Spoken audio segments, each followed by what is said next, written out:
seen in the Sony poster online where there's going to be a photography, videography, lectures, as well as hands-on shooting live experience. And of course, as a person who has passion in filming and videography, this was a once-in-a-lifetime experience to be in this workshop.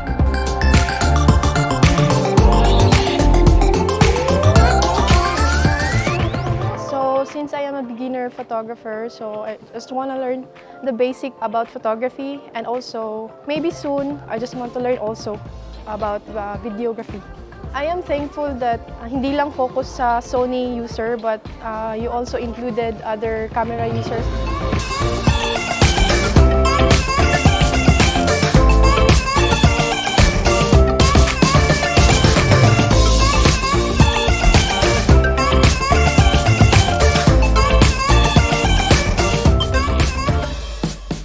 Dito po sa Cagayan de Oro, most likely around 80% yung Sony users. So, ano talaga yung Sony? Widely used talaga siya.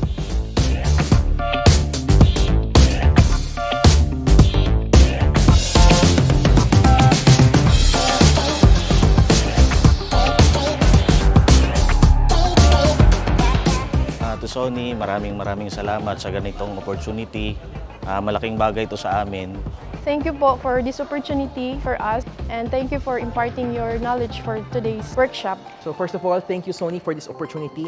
Super nag-enjoy ako sharing my knowledge, and ang daming students, mga attendees na very interested, ang daming questions, and kulang yung time to be able to share everything, but thank you very much. Thank you everyone for this event. Thank you for attending again, and sana marami kayong natutunan. Come here and really give your 101% attention, because there's so much information you're gonna learn. Sony #1! Sony #1!